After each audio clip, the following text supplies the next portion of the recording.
أعوذ بالله من الشيطان الرجيم.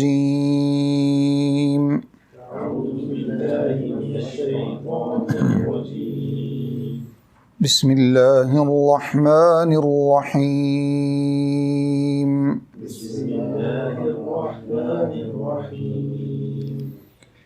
إنما حرم عليكم الميتة والدم ولحم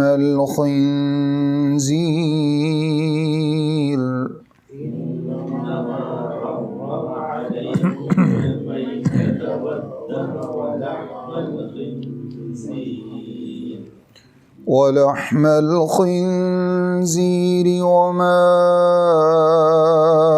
أهل به لغير الله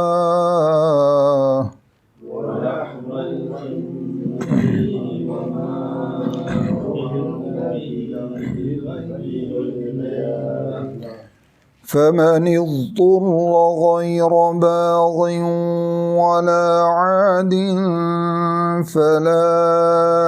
إثم عليه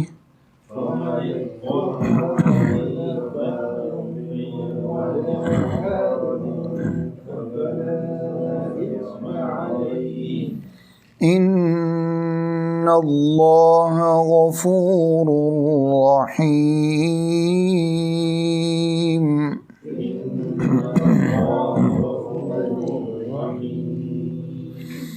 إن الذين يكتمون ما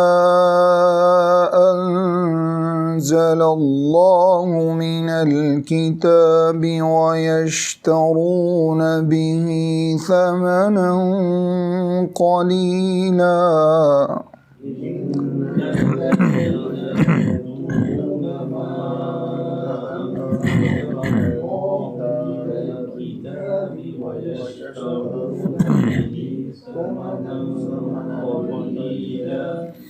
أولئك ما يأكلون في بطونهم إلا النار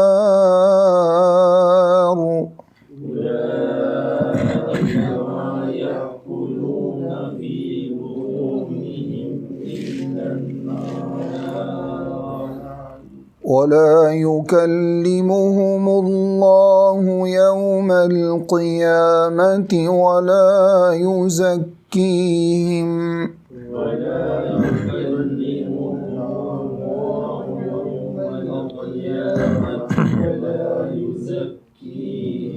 ولهم عذاب أليم.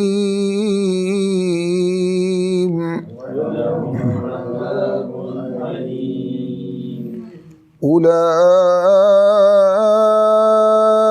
الذين اشتروا الضلالة بالهدى والعذاب بالمغفرة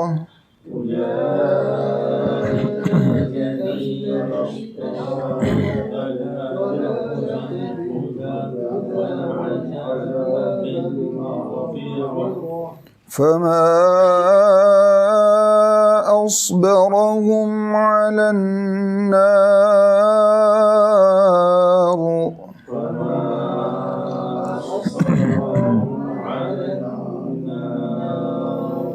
ذلك بأن الله نزل الكتاب بالحق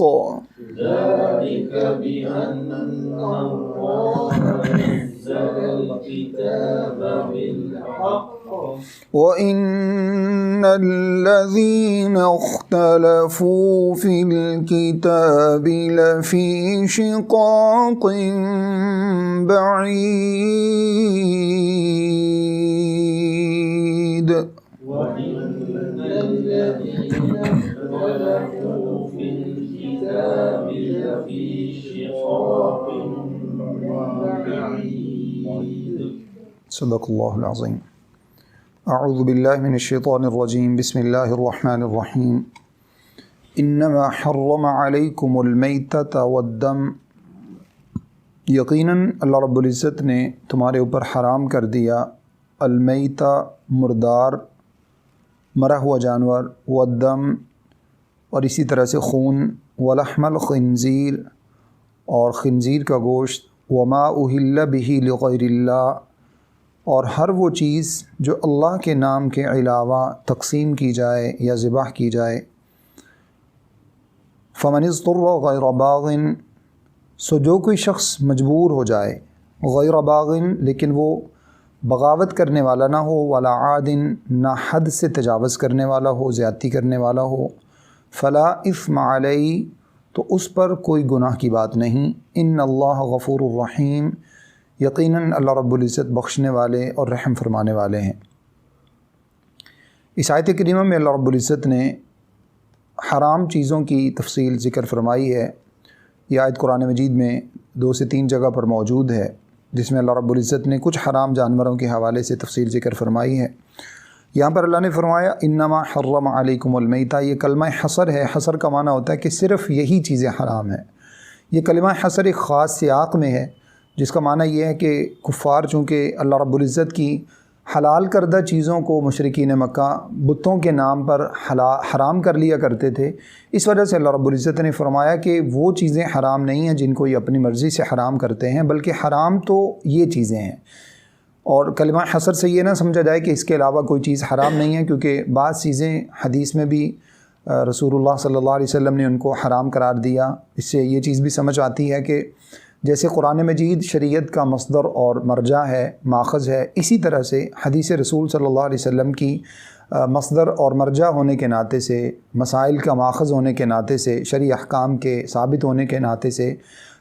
حدیث رسول صلی اللہ علیہ وسلم کی جو اتھینٹسٹی ہے وہ بھی قرآن مجید کے برابر ہے، قرآن مجید سے دوسرے نمبر پر نہیں ہے۔ جیسے کچھ لوگ اس چیز کو یہ سمجھتے ہیں کہ اگر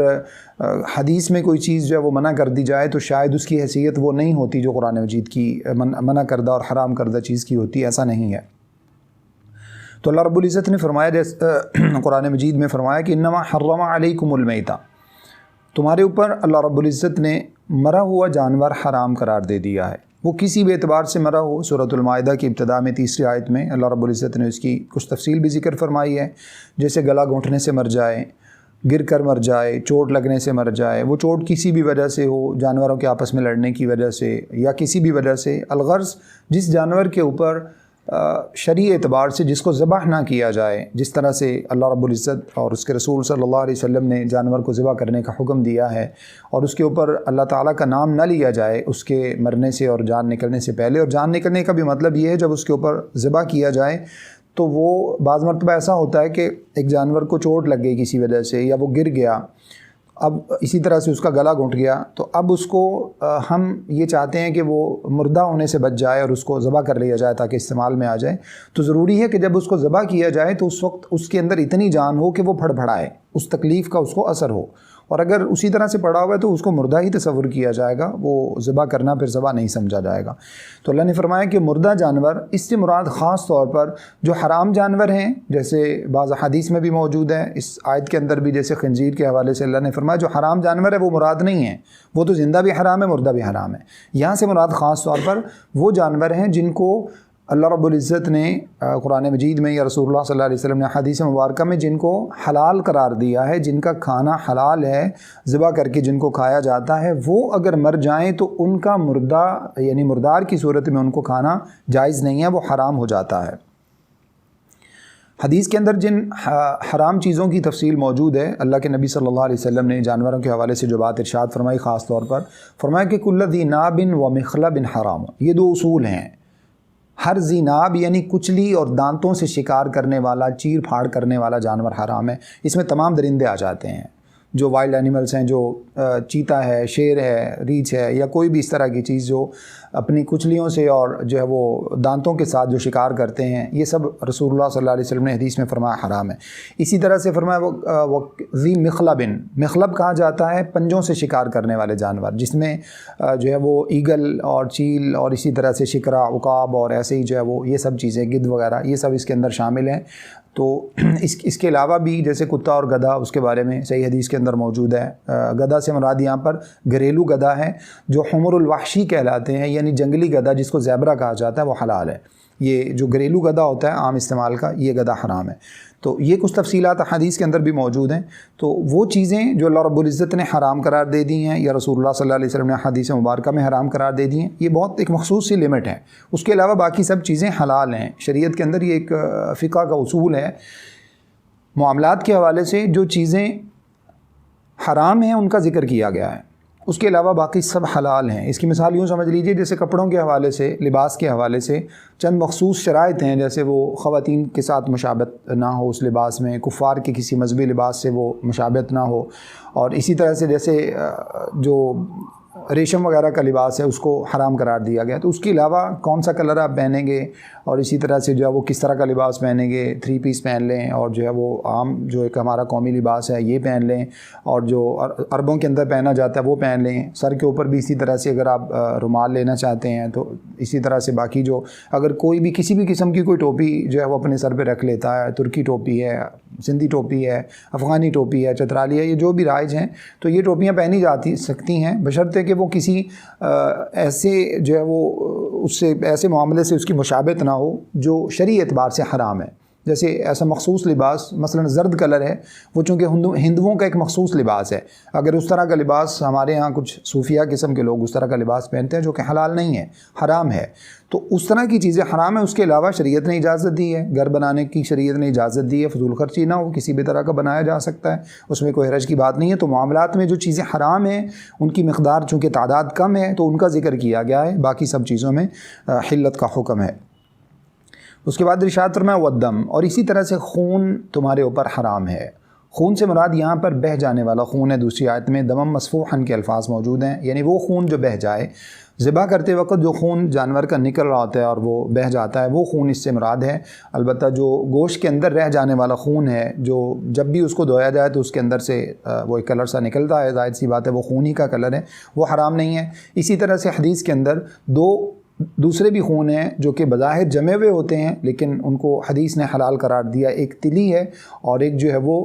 کلیجی ہے، یہ خون جو ہیں وہ حلال ہیں. اس کے علاوہ جو بہہ جانے والا خون ہے وہ حرام ہے، اس کو نہیں استعمال کیا جا سکتا، کھایا نہیں جا سکتا. ولحم الخنزیر، اسی طرح سے اللہ نے فرمایا کہ خنزیر کا گوشت حرام ہے. خنزیر کو بطور خاص اللہ رب العزت نے یہاں پر ذکر فرمایا، حالانکہ جس حدیث میں آپ صلی اللہ علیہ وسلم نے کل ذی ناب کے الفاظ ارشاد فرمائے اس کے اندر بھی خنزیر آ جاتا ہے، لیکن بطور خاص اللہ نے جو یہاں ذکر فرمایا تو اس کی خاص سبب یہ ہے کہ خنزیر کے اندر چونکہ یعنی جو پگ ہے اور اسی طرح سے جو بھی مطلب ہے اس کے نام مختلف، اس کو اس وجہ سے حرام قرار دیا گیا ہے کہ اس کے اندر دیوسی کی انتہا ہے. یعنی جس کو ہم کہتے ہیں کہ غیرت کے خلاف جو ایک چیز ہے نا، جو بے غیرتی کا لفظ استعمال ہوتا ہے، بے غیرت جانوروں میں بے غیرتی کی انتہا ہے اس جانور کے اندر، یعنی جس کے اندر جو ہے نا وہ ماں بہن کی کوئی تمیز نہیں رہتی وہ کرنے کے بعد انسان کو، وہ والی چیز ہے. تو یہ کھانے کے بعد اس کے انسان کے اوپر روحانی اعتبار سے اثرات ہوتے ہیں. اللہ نہ کرے اگر کوئی شخص اس کو استعمال کرتا ہو، کوئی مسلمان تو استعمال نہیں کر سکتا، اور اللہ نہ کرے اگر کوئی کرتا ہے تو اللہ رب العزت کو اس کو ہدایت نصیب فرمائے، لیکن اس کے استعمال کی وجہ سے اس شخص کے اندر بھی وہی دیوس پن آ جاتا ہے.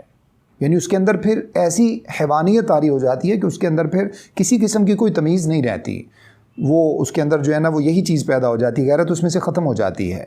تو یہ ایک خاص سبب ہے جس کی وجہ سے اللہ رب العزت نے اس چیز کو حرام قرار دیا. اور فرض کیجئے کہ اگر اس کی حکمت ہمیں نہیں بھی سمجھ میں آتی، جب اللہ رب العزت نے ایک چیز کو حرام قرار دے دیا ہے، جیسے ہم نے پچھلی آیت میں پڑھا، اللہ نے فرمایا کہ پاکیزہ چیزیں جو ہم نے تمہیں رزق عطا فرمایا وہ کھاؤ. اس کا مطلب یہ ہے کہ جن چیزوں کو اللہ نے حرام قرار دیا ہے، نمبر ایک تو وہ ناپاک ہیں، اور دوسری بات یہ ہے کہ وہ کسی بھی اعتبار سے انسانی صحت کے لیے وہ فائدہ مند نہیں ہو سکتی، سود مند نہیں ہو سکتی. پھر اللہ نے فرمایا وما اہل بہ لغیر اللہ. چوتھی چیز جس کا یہاں پر ذکر فرمایا وہ ہے کہ اللہ کے نام کے علاوہ کسی اور نام پر اس کو ذبح کیا جائے، کسی اور نام پر اس کی تقسیم کی جائے، وہ تمام چیزیں اللہ نے فرمایا حرام ہیں. مشرکین مکہ بتوں کے نام پر کچھ جانوروں کو کر دیا کرتے تھے اور ان کو حرام قرار دے لیتے تھے. اسی طرح سے آج کے دور میں مختلف جگہوں پہ جو لوگ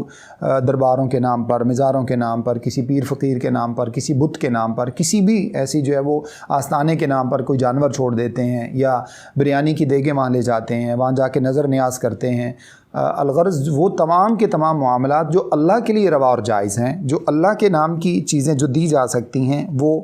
کسی غیر اللہ کے نام پر جب دی جاتی ہیں تو وہ اللہ نے فرمایا تمام کی تمام چیزیں حرام ہو جاتی ہیں، ان کو نہیں کھایا جا سکتا، ان کا چھوڑ دینا، ان کا ترک کر دینا لازم ہے۔ پھر ارشاد فرمایا فَمَنِ اضْطُرَّ غَيْرَ بَاغٍ وَلَا عَادٍ فَلَا إِثْمَ عَلَيْهِ، جو کوئی شخص مجبور ہو جائے لیکن وہ حد سے تجاوز کرنے والا نہ اور زیادتی کرنے والا نہ ہو تو اس پر کوئی گناہ کی بات نہیں ہے، یقیناً اللہ رب العزت بخشنے والے اور رحم فرمانے والے ہیں۔ اس کا معنی یہ ہے کہ اگر ایک شخص اتنی مجبوری کے اندر آ جائے کہ اب اس کے سامنے جان بچانے کا مسئلہ ہے اور جو چیز کھانے کے لیے اس کے سامنے موجود ہے وہ صرف حرام ہی ہے، مطلب جن چیزوں کو اللہ نے حرام قرار دیا وہی اس کے سامنے موجود ہے، تو ایسے میں اس شخص کو صرف اپنی جان بچانے کے لیے اتنا استعمال کرنے کی اجازت ہے کہ اس کی جان بچ جائے۔ ایسا نہیں ہے کہ وہاں تکے بوٹی بنا کے اور باقی سب جو ہے وہ اپنی عیاشی کے لیے اور تفریح تباہ کے لیے جو ہے نا وہ چیزوں کو کھاتا رہے، ایسا نہیں ہے، بلکہ صرف جان بچانے کی حد تک۔ اللہ نہ کرے کوئی شخص جنگل میں چلا جاتا ہے اور وہاں پر اس کے سامنے کچھ بھی نہیں ہے، اب ایسے میں اس کے سامنے کوئی ایسے حرام جانور موجود ہیں جن کو وہ جو ہے وہ کاٹ کے کھا سکتا ہے یا ذبح کر کے، یا اسی طرح سے جو ہے نا وہ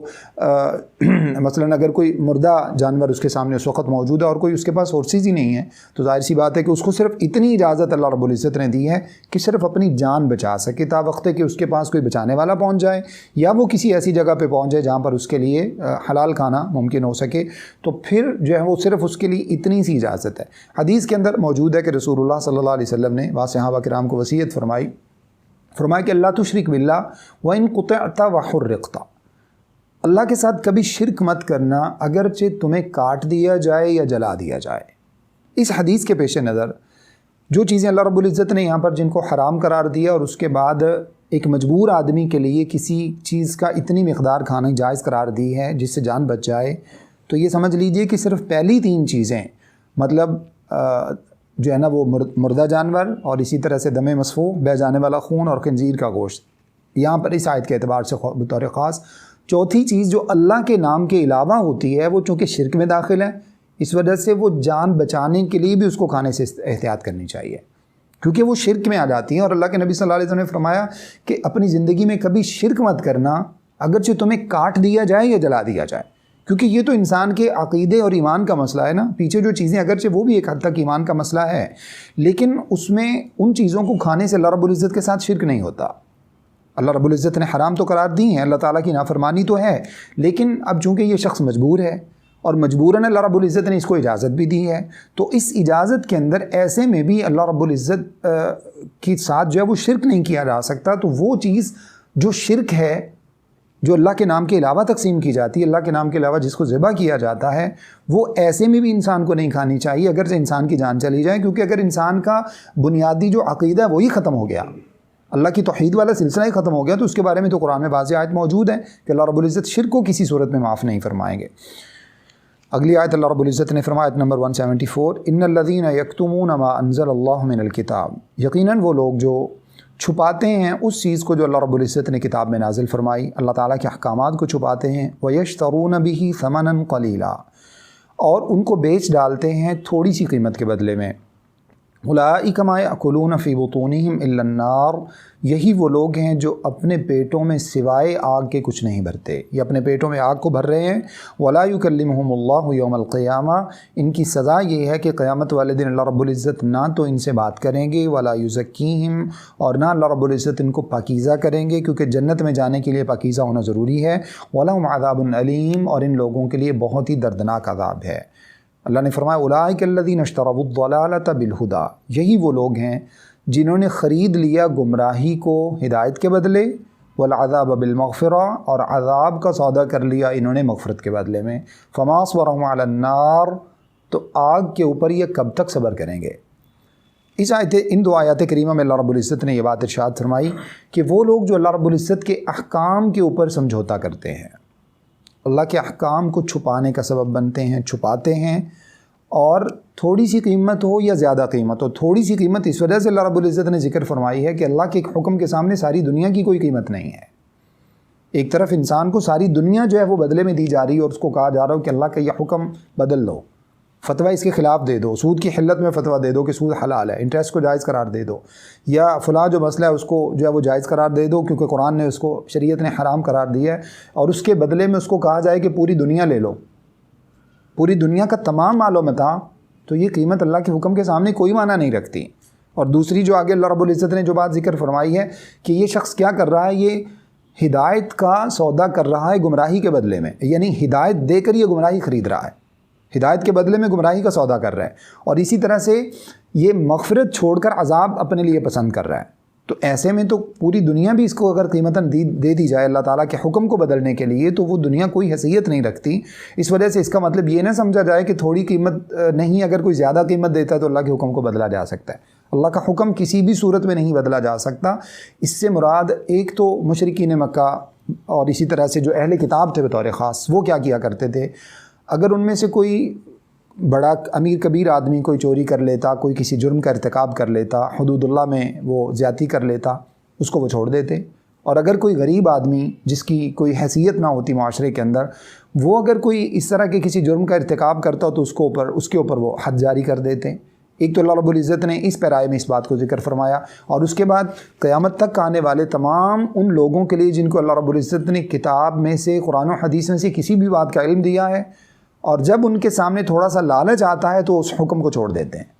تھوڑے سے لالچ کے بدلے میں اس حکم کو چھوڑ دیتے ہیں، یا اس حکم کو چھپا لیتے ہیں، یا اس حکم کو بدل دینے کی کوشش کرتے ہیں۔ وہ تمام لوگ جنہوں نے اپنے پیٹ کی خاطر چند نوالوں کی خاطر وہ کیا کرتے ہیں، وہ جناب اللہ رب العزت کے احکامات کو ہمیشہ چھپائے رکھتے ہیں، جس کی کئی مثالیں ہمارے سامنے موجود ہیں۔ اللہ اور اس کے رسول صلی اللہ علیہ وسلم کے احکامات کچھ اور ہیں، لیکن اب چونکہ وہ ایسی جگہوں پر امام مقرر ہو گئے ہیں جو کہ ان کی فقہ کی بنیاد پر چلتی ہیں، اس وجہ سے جناب حدیث کا مسئلہ کبھی آتا ہے تو وہ اس کے اوپر گول مول بات کرنے کی کوشش کرتے ہیں تاکہ مسئلہ کھل کر سامنے نہ آئے۔ لوگوں کو پتہ چل گیا تو لوگ کہیں گے اچھا جی پھر میری تو تنخواہ بھی چلی جائے گی، میری تو امامت بھی چلی جائے گی، نوکری بھی چلی جائے گی۔ اب اس طرح کی چیزوں کے لیے پھر وہ اپنی فقہ کے مطابق فتویٰ دینے کی کوشش کرتے ہیں، جو کہ شرعی اعتبار سے قرآن و حدیث کی واضح نصوص کے جو ایک چیز خلاف ہوتی ہے،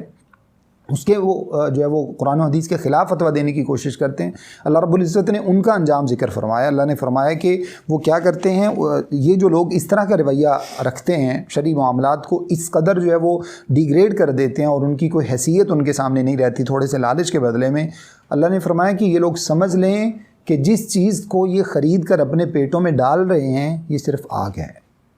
دنیا سے ہی وہ آگ کا سودا کر رہے ہیں۔ وَيَأْكُلُونَ فِي بُطُونِهِمْ النَّارَ، یہ اس روپے پیسے کی جگہ پر، اس تھوڑے سے لالچ کی جگہ پر یہ اپنے پیٹوں میں آگ بھر رہے ہیں۔ وَلَا يُكَلِّمُهُمُ اللَّهُ، دنیا سے ہی جب انہوں نے اپنے لیے آگ کو خریدنا شروع کر دیا تو اب قیامت والے دن اللہ رب العزت ایسے لوگوں سے بات بھی نہیں کریں گے، اللہ ان لوگوں سے کلام تک نہیں فرمائیں گے، یعنی اس قدر اللہ رب العزت ان سے ناراضگی کا اظہار فرمائیں گے کہ ان کو اللہ رب العزت اپنے سامنے حساب کے لیے بھی نہیں بلائیں گے، اللہ ان سے بات ہی نہیں کریں گے، بلکہ ان کو اٹھا کے سیدھا جہنم میں پھینک دیا جائے گا۔ وَلَا يُزَكِّيهِمْ، اور جب اللہ ان سے بات نہیں فرمائیں گے تو پھر ان کا تزکیہ کرنے کا تو کوئی معنی ہی نہیں ہے۔ تزکیہ کا مطلب یہ ہوتا ہے کہ جب وہ انسان دنیاوی جو ہے نا وہ کچھ کمی کوتاہی انسان سے ہوتی ہے، اللہ تعالیٰ کے بعض حقوق میں نافرمانی ہوتی ہے، قیامت والے دن اب اس کے جو عقائد ہیں وہ اس قدر مضبوط ہیں اور کلیئر ہیں کہ وہ اللہ رب العزت جو ہے وہ اس کو جنت میں ڈالنا چاہتے ہیں، تو جو چھوٹی موٹی کمی کوتاہی ہوتی ہے اللہ رب العزت پھر اس شخص کو وہاں پاکیزہ فرمائیں گے تاکہ وہ جو ہے وہ جنت میں جانے کے قابل ہو سکے۔ ان لوگوں کے ساتھ اللہ وہ معاملہ بھی نہیں فرمائیں گے، اللہ رب العزت ہمیں محفوظ فرمائے۔ اس کے بعد ارشاد فرمایا اور ان کے لیے بہت ہی دردناک عذاب ہے،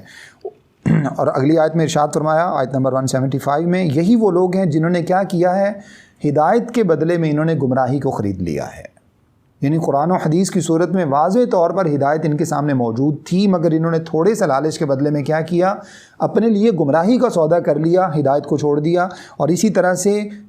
جانتے بوجھتے ہوئے، دیکھتے پرکھتے ہوئے بھی ان لوگوں نے کیا کیا، مغفرت کو چھوڑ کر، اللہ کی بخشش کو چھوڑ کر انہوں نے اپنے لیے عذاب کا سودا کر لیا، عذاب کو اپنے لیے پسند کر لیا۔ تو اللہ فرماتے ہیں ذرا یہ بتائیں، یہ ایک استفہام اللہ رب العزت نے استفہامیہ انداز اپنایا ہے، سوالیہ انداز ہے کہ ذرا یہ سوچ کر بتائیں کہ آگ پر یہ کب تک صبر کر سکیں گے، اور آگ بھی کون سی ہے، خالدین فیہا، جس آگ میں ہمیشہ رہیں گے۔ تو اللہ نے فرمایا کہ ذرا سوچ لیں پھر یہ کب تک آگ برداشت کر سکیں گے۔ ذالک بأن اللہ نزل الکتاب بالحق، نیکسٹ آیت میں اللہ رب العزت نے فرمایا آیت نمبر 176 میں یہ اس وجہ سے ہے، یعنی ان لوگوں کو اتنی کڑی سزا اس وجہ سے دی جا رہی ہے کیونکہ اللہ رب العزت نے کتاب کو حق کے ساتھ نازل فرمایا ہے۔ کتاب سے مراد یقیناً قرآن اور اس کی پیروی میں حدیث، دونوں شریعت مراد ہے۔ اللہ رب العزت نے جب قرآن و حدیث کو حق کے ساتھ نازل فرمایا، کیونکہ نبی صلی اللہ علیہ وسلم نے صحیح حدیث میں ارشاد فرمایا، آپ صلی اللہ علیہ وسلم سے جب بعض صحابہ نے، مختلف روایات کے اندر یہ چیز موجود ہے، بعض صحابہ نے جو ہے وہ آپ صلی اللہ علیہ وسلم کی باتیں لکھا کرتے تھے، تو بعض لوگوں کے، بعض دیگر صحابہ کے کہنے پر کہ بعض مرتبہ آپ صلی اللہ علیہ وسلم کبھی دنیاوی گفتگو میں مشغول ہوتے ہیں، کبھی دیگر معاملات میں، تو آپ صلی اللہ علیہ وسلم نے پوچھا شاید ابو ہریرہ رضی اللہ تعالیٰ عنہ سے کہ ابو ہریرہ تم پہلے لکھا کرتے تھے، اب کیوں نہیں لکھتے؟ تو انہوں نے عرض کیا اللہ کے رسول، مجھے بعض ساتھیوں نے کہا کہ بعض مرتبہ آپ صلی اللہ علیہ وسلم کبھی غصے کے عالم میں ہوتے ہیں، کبھی دنیاوی حوالے سے کوئی گفتگو چل رہی ہوتی ہے، تو آپ نے اپنی زبان مبارک پکڑ کر ارشاد فرمایا، اشارہ کر کے ارشاد فرمایا کہ اللہ کی قسم اس زبان سے حق کے سوا کچھ نہیں نکلتا۔ کیا مطلب ہے؟ اور قرآن مجید میں بھی موجود ہے، وَمَا يَنْطِقُ عَنِ الْهَوَىٰ، آپ تو اپنی خواہش سے، اپنی مرضی سے بولتے ہی نہیں۔ تو اس کا مطلب یہ ہے کہ آپ صلی اللہ علیہ وسلم کی ساری زندگی وحی سے عبارت ہے، پوری کی پوری جو نبوت کی زندگی ہے وہ ساری کی ساری وحی سے عبارت ہے، یعنی آپ کا کوئی بھی قول، کوئی بھی عمل، کوئی بھی فعل، آپ کے سامنے کوئی کام اگر کیا جا رہا ہے، آپ صلی اللہ علیہ وسلم اس پر خاموشی کا اظہار کرتے ہیں، جو کہ آپ کی جو ہے نا وہ ایک خاموش رضامندی کا اظہار ہے، اس کو تقریری حدیث کہا جاتا ہے۔ یہ تمام باتیں عین شریعت کا درجہ رکھتی ہیں۔ جیسے قرآن سے ایک حکم ثابت ہوتا ہے، اسی طرح سے آپ صلی اللہ علیہ وسلم کے قول سے، آپ کے عمل سے، اور آپ صلی اللہ علیہ وسلم کی خاموش رضامندی سے بھی وہ حکم اسی طرح سے ثابت ہوتا ہے۔ تو قرآن اور حدیث دونوں حق پر مبنی ہیں۔ جب اللہ نے ان کو حق پر نازل فرمایا ہے تو پھر ان کے خلاف آنے والی بات کو کس طرح قبول کیا جا سکتا ہے؟ جب ان کے خلاف آنے والی بات کے اوپر اگر کوئی شخص عمل پیرا ہوگا تو وہ اپنا انجام جان لے۔ یہ اس وجہ سے اللہ نے اتنی کڑی سخت سزا ذکر فرمائی ہے، کیونکہ اللہ نے جب کتاب اور یعنی شریعت کو حق کے ساتھ نازل فرمایا تو انہوں نے پھر حق کو چھوڑ کر باطل کو جو ہے وہ اپنانے کی کوشش کی نا، باطل کی پیروی کرنے کی کوشش کی۔ اس وجہ سے اللہ رب العزت نے فرمایا کہ ان کے بارے میں اللہ نے اتنی سخت سزا ذکر فرمائی، وَإِنَّ الَّذِينَ اخْتَلَفُوا فِي الْكِتَابِ، اور یقیناً وہ لوگ جو کہ کتاب کے بارے میں اختلافات کا شکار ہو گئے ہیں، لفی شقاق بعید، بہت دور کی گمراہی میں ہیں۔ جو کتاب کے بارے میں اختلافات کا شکار ہو گئے، اب یعنی لوگ جو ہیں ان کو قرآن و حدیث پر بھی اب اندازہ لگائیے نا، قرآن و حدیث کے بارے میں بھی لوگوں کا اختلاف ہے، اور اللہ رب العزت ہمارے حال پہ رحم فرمائے۔ باور یہ کروانے کی کوشش کی جاتی ہے کہ جو اختلاف امت ہے وہ تو رحمت کا سبب ہے۔ اللہ کے نبی علیہ السلام تو فرماتے ہیں کہ تم دونوں کے اختلاف کرنے کی وجہ سے، تمہارے لڑائی جھگڑے کی وجہ سے مجھے جو ہے نا وہ شب قدر جو بتائی گئی تھی، شب قدر جو بتائی گئی تھی، فرمایا کہ وہ مجھے بلا دی گئی اختلاف کی جو ہے نا وہ اس کے نقصان کی بدولت۔ اور یہاں پر جناب یہ باور کروانے کی کوشش کی جاتی ہے کہ اختلاف رحمت ہوتا ہے، کبھی بھی اختلاف رحمت نہیں ہوتا۔ اور اگر اختلاف رحمت ہوتا تو اللہ رب العزت کیوں ارشاد فرماتے وَاعْتَصِمُوا بِحَبْلِ اللَّهِ جَمِيعًا وَلَا تَفَرَّقُوا، ایک اللہ کی رسی کو مضبوطی سے تھام لو اور اختلافات کا شکار مت ہونا، اللہ کیوں فرماتے؟ اور اس کا تو یہ معنی نکلا، جیسا کہ آج کل ایک اور چیز باور کروانے کی کوشش کی جاتی ہے کہ جناب جتنے بھی مسائل، جتنی بھی فقہیں اور جتنے بھی لوگوں نے اپنے طور پر مسلک گھڑ لیے ہیں، سارے کے سارے ٹھیک ہیں۔ اس کا معنی تو یہ نکلا نا کہ شریعت نے اختلاف کی بنیاد خود رکھی ہے، معنی تو یہی نکلتا ہے نا۔ جب ہم نے یہ باور کروانے کی کوشش کی کہ سبھی ٹھیک ہے، تو سبھی ٹھیک کا مطلب تو یہ ہوا کہ شریعت نے اختلاف کی بنیاد خود رکھی، جبکہ ایسا ممکن ہی نہیں ہے۔ اللہ کے نبی صلی اللہ علیہ وسلم سارے طریقے سکھا کر چلے گئے، ایسا تو ہو ہی نہیں سکتا۔ یقیناً وہی طریقے درست ہو سکتے ہیں جو قرآن اور حدیث کے اندر موجود ہیں، لہٰذا ان کے بارے میں تو اختلاف کا کوئی معنی ہی نہیں بنتا۔ اور آپ یقین مانیے محدثین نے جتنی بھی احادیث ہیں، بعض مرتبہ کچھ لوگ یہ ثابت کرنے کی کوشش کرتے ہیں جناب ہاں یہ والا مسئلہ جو ہے اس کے بارے میں وہ جو لوگ کرتے ہیں وہ بھی صحیح حدیث ہے، یہ جو کرتے ہیں یہ بھی صحیح حدیث ہے۔ مطلب بہت بیسک معاملات ہیں جن کے بارے میں لوگ اس طرح کی بات کرتے ہیں۔ تمام محدثین نے جو چھوٹے چھوٹے بعض مرتبہ کچھ روایات کے اندر جو ہے وہ کچھ لفظی اختلاف موجود ہوتا ہے یا بعض مرتبہ واقعاتی اختلاف ہوتا ہے، ایک صحابی نے کچھ دوسرے الفاظ نقل فرمائے، دوسرے صحابی نے دوسرے الفاظ نقل فرمائے، تو ان دونوں احادیث کے درمیان تطبیق دے کر ایسی جو ہے نا وہ اس کا سلوشن نکالا ہے کہ وہ اختلاف کی کوئی صورت اس میں باقی نہ رہے۔ تو شریعت کے کسی معاملے کے اندر اختلاف نہیں۔ اس کی مثال میں آپ کو یوں سمجھاؤں گا، جیسے ایک حدیث کے اندر رفع الیدین کرنے کے حوالے سے کندھوں تک ہاتھ اٹھانے کا ذکر موجود ہے، دوسری حدیث میں کانوں تک ہاتھ اٹھانے کا ذکر موجود ہے۔ تو محدثین نے ان دونوں احادیث کے درمیان تطبیق کیا دی ہے، یعنی ایک سلوشن کیا نکالا دونوں احادیث کے اوپر عمل کرنے کا، کہ ہاتھوں کو اتنا اٹھایا جائے کہ وہ کندھوں اور کانوں کی لو دونوں کے درمیان میں رہ جائیں۔ تو یہ سلوشن ہے۔ اس کا معنی یہ ہے کہ حدیث کے اندر جو اختلاف بظاہر نظر آتا ہے وہ حقیقی اختلاف نہیں ہے۔ تو اس چیز کو بنیاد بنا کر یہ کہنا جناب کہ جو ہے نا وہ نماز کا طریقہ ہی مختلف ہے، اس طرح سے وہ بھی ٹھیک ہے اور یہ بھی ٹھیک ہے، یہ کسی صورت میں ممکن نہیں ہے۔ قرآن و حدیث اللہ رب العزت ارشاد فرما رہے ہیں کہ کتاب میں تو اختلاف ہے ہی نہیں، اور جو لوگ اختلاف کرنے کی کوشش کرتے ہیں اللہ نے فرمایا وہ دور کی گمراہی میں ہے۔ تو اس کا معنی یہ کہ قرآن و حدیث کے اگینسٹ اگر کوئی شخص کوئی چیز لے کر آتا ہے اور پھر وہ سمجھتا ہے کہ وہ حق پر ہے تو سوال ہی پیدا نہیں ہوتا۔ اللہ نے واضح الفاظ میں یہ بات ارشاد فرما دی ہے۔ اللہ سے دعا ہے کہ جو کچھ میں نے آپ کے سامنے بیان کیا مجھے اور آپ سب کو سمجھنے، عمل کرنے اور آگے پہنچانے کی توفیق عطا فرمائیں۔ استغفر اللہ لی و لکم ولسائر المسلمین۔